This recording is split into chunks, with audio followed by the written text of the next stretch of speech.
आप देखिए ये क्वेश्चंस मॉर्गन थाउ के 6 प्रिंसिपल से। रियलिज्म का इंटेलेक्चुअल फाउंडेशंस क्या है, थिंकर्स या बुक्स या कॉन्सेप्ट कौन कौन से हैं, यानी रियलिज्म की विशेषताएं क्या क्या हैं, टाइप्स या ब्रांचेस पर।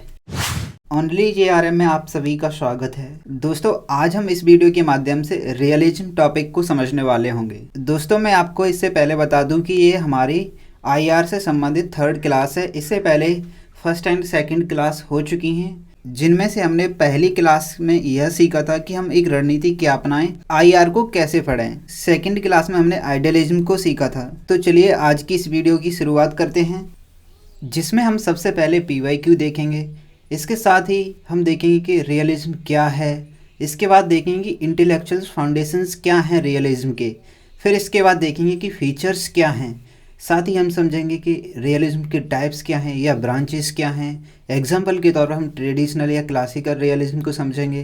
फिर इसके बाद हम मॉरलिटी पर भी विचार देखेंगे कि मॉरलिटी के संदर्भ में क्या विचार है। इसके बाद हम देखेंगे थिंकर्स एंड बुक्स क्या क्या पूछी गई हैं या कौन कौन सी हैं, उनकी एक लिस्ट देखेंगे। साथ ही हम देखेंगे कंपैरिजन जो कि रियलिज्म और लिबरलिज्म में होगा, और यहाँ पर ही हमारी क्लास ख़त्म होगी।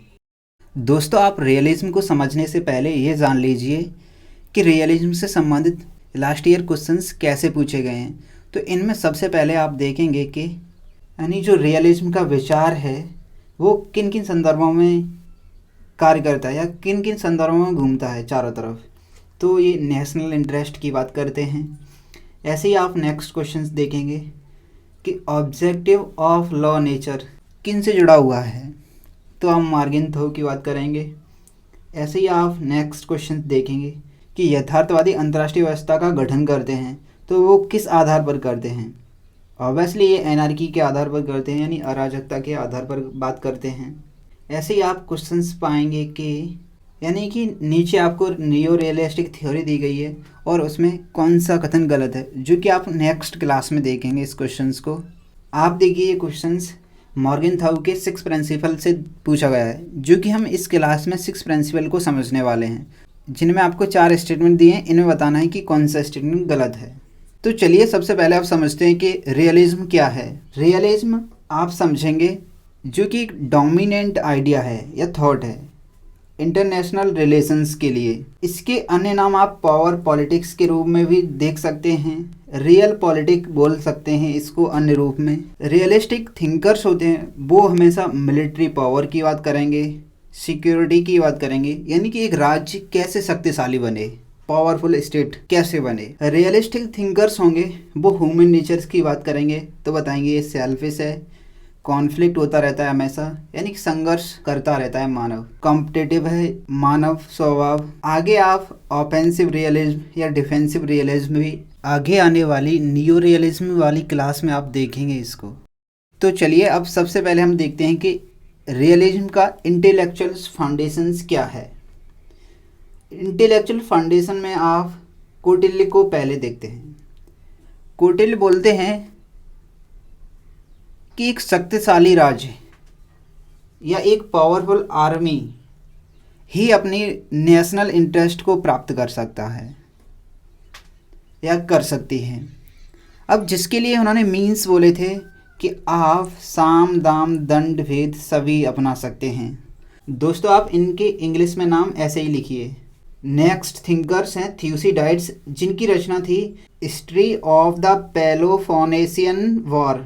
ये बात करते हैं कि हमेशा पावरफुल स्टेट ही युद्ध में जीतता है। ये बोलते हैं कि नैतिकता के आधार पर या मॉरलिटी के बेसिस पर वॉर नहीं लड़े जा सकते हैं, बस ओनली चाहिए तो पावर। ऐसे ही आप मैकियावेली देखेंगे तो मैकियावेली कहते हैं कि प्रत्येक राज्य संभावित शत्रु है, यानी every state is a potential enemy. इनका मानना है कि यदि पावर है तो कोई राज्य अपनी सुरक्षा कर सकता है। मैकियावेली की बुक है वो है द आर्ट ऑफ वार, जिसमें ये बताते हैं। इसके अलावा अन्य थिंकर्स देखेंगे वो हैं हॉब्स। हॉब्स अपनी बुक लेविथन में बताते हैं कि प्रत्येक व्यक्ति दूसरे पर प्रभुत्व और आधिपत्य स्थापित करना चाहता है, यानी every person want to establish dominance and supremacy over the others. इसके लिए वो पावर ही यूज़ करता है। यदि पावर है तो वो किसी दूसरे पर डोमिनेंस या सुपरमेसी स्थापित कर सकता है। अब हमने इंटेलेक्चुअल्स फाउंडेशंस देख लिए हैं कि क्या क्या इंटेलेक्चुअल्स फाउंडेशंस है या किन किन विचारकों में हम देख सकते हैं। अब हम बात करते हैं रियलिज्म की फीचर्स क्या क्या हैं, यानी रियलिज्म की विशेषताएं क्या क्या हैं। तो सबसे पहले जो रियलिस्टिक थिंकर्स होगा वो राज्य को सर्वोपरि बताएगा, यानी कि स्टेट सेंट्रिक वर्ड की बात करेंगे। स्टेट सेंट्रिक वर्ड है, यानी कि स्टेट इनके लिए बहुत ज़्यादा इम्पोर्टेंस है। स्टेट इम्पोर्टेंस है तो ये स्टेटिज्म की बात करेंगे, यानी कि राज्य के अलावा कुछ नहीं है, जो कि एक संप्रभुता को विशेष ध्यान में रखेंगे। अब राज्य एक शक्तिशाली हो, संप्रभुता हो, तो इसके लिए साधन क्या अपनाएंगे? साधन है पावर, यानी राज्य अधिक से अधिक शक्ति अर्जित करने की बात करेंगे। और ये साथ ही मिलिट्री पावर को अधिक शक्तिशाली बनाने की बात करेंगे। रियलिस्टिक थिंकर्स का मानना है कि यदि किसी राज्य को अपना सर्वाइवल करना है या स्वतंत्र अस्तित्व रहना है तो उसके लिए वो खुद ही जिम्मेदार है, यानी कि सेल्फ हेल्प है। वो अंतर्राष्ट्रीय व्यवस्था में किसी के ऊपर डिपेंड नहीं हो सकता है, क्योंकि वर्ल्ड में एनार्की है, यानी कि ये एक ऐसी संस्था नहीं है जो किसी राज्य के हितों को बढ़ावा देगी। रियलिस्टिक थिंकर्स वर्ल्ड को जीरो सम मानते हैं, यानी कि अपना फ़ायदा। दोस्तों ये आप इन विशेषताओं को या फीचर्स को बड़े ध्यान से समझिए, क्योंकि ये PYQ यहाँ से सीधा मिल जाता है आपको। अब हम बात करते हैं कि टाइप्स या ब्रांचेस पर, कि रियलिज्म की ब्रांचेस कौन कौन सी हैं। जैसे कि आप क्लासिकल रियलिज्म देखेंगे, नियो रियलिज्म देखेंगे, डिफेंसिव रियलिज्म देखेंगे, ऑफेंसिव रियलिज्म देखेंगे। तो दोस्तों हम आज क्लासिकल रियलिज्म की बात करेंगे, वहाँ की ये तीनों हम नियो रियलिज्म की क्लास में पढ़ने वाले हैं। सबसे पहले हम ट्रेडिशनल या क्लासिकल रियलिज्म की बात करते हैं, जिसे आप हिंदी में परंपरागत यथार्थवाद के रूप में जानते हैं, जिसके प्रतिपादक थे मॉर्गेनथाउ। इनकी बुक्स हैं जैसे कि politics among nations, the struggle for power and peace. यह बुक PYQ में आ चुकी है, जिसमें पूछा था कि इसका पूरा नाम क्या है। ऐसे ही इनकी नेक्स्ट बुक है scientific man versus power politics. इसके अलावा अन्य बुक है in defence of the national interest. Next book है the purpose of American politics. Morgenthau का सबसे बड़ा योगदान है कि उन्होंने रियलिज्म में 6 प्रिंसिपल दिए थे। रियलिज्म में 6 प्रिंसिपल दिए थे, उनमें से फर्स्ट प्रिंसिपल है जैसे कि ह्यूमन नेचर्स को ध्यान में रखते हैं, यानी कि पॉलिटिक्स डिसाइड होती है ह्यूमन नेचर्स के द्वारा। ये बताते हैं कि ह्यूमन नेचर्स में हमेशा डोमिनेंस की बात होती है। डोमिनेंस किसके द्वारा आएगी? तो ये पावर्स के द्वारा आएगी, इसीलिए ह्यूमन नेचर्स की बात करते हैं। इसके अलावा आप पाएंगे इनका सेकंड था प्रिंसिपल, जो कि national interest define in term of national power, यानी राष्ट्रीय हित राष्ट्रीय शक्ति के रूप में परिभाषित इन्होंने किए थे, जिसके लिए इन्होंने कहा था कि जो शक्ति या प्रभाव है वही राष्ट्रीय हित है या नेशनल इंटरेस्ट है। इनका थर्ड प्रिंसिपल था कि national interest is always dynamic, यानी कि नेशनल इंटरेस्ट स्टेबल नहीं है, ये प्रत्येक देश की परिस्थितियों के अनुसार बदलता रहता है। फोर्थ प्रिंसिपल है abstract moral principle can not be applied to the politics, यानी जो अमूर्त नैतिक सिद्धांत हैं वो राजनीति में लागू नहीं किए जा सकते हैं इनके अनुसार। ऐसे ही आप देखेंगे इनका फिफ्थ प्रिंसिपल था difference between moral aspirations of a Nations and universal morals principles, यानी किसी राष्ट्र की नैतिक आकांक्षाओं और सार्वभौमिक नैतिक सिद्धांतों के बीच अंतर की बात करते थे। ऐसे ही सिक्स प्रिंसिपल में बात करते हैं ऑटोनॉमी ऑफ इंटरनेशनल पॉलिटिक्स। मॉर्गेनथाउ बताते हैं कि जो इंटरनेशनल पॉलिटिक्स है वो ना तो इकोनॉमी से संचालित और नियंत्रित होती है और ना ही यह नैतिक मानदंडों से संचालित होती है और ना ही यह विधि से और अंतर्राष्ट्रीय विधि से प्रभावित होती है। यह सिर्फ पावर्स को ही ध्यान में रखती है। इन सिक्स प्रिंसिपल में ये पावर्स को विशेष ध्यान रखते हैं। यहाँ पर आप पाएंगे कि इन सिक्स प्रिंसिपल से आपको एक PYQ मिल जाएगा अक्सर 2 या 3 के अंतराल में। यहाँ पर आप देखेंगे इन 6 प्रिंसिपल्स को एक्सप्लेन करने का यही उद्देश्य है कि यहाँ से PYQ आ चुका है, तो आप इन प्रिंसिपल्स को ध्यान में रखिए। अब हम बात करते हैं कि मॉर्गेनथाउ का मॉरलिटी के संदर्भ में क्या विचार है। तो मॉर्गेनथाउ ना ही नैतिकता का समर्थन करते हैं और ना ही विरोध करते हैं, बल्कि यह न्यूट्रल दृष्टिकोण अपनाते हैं।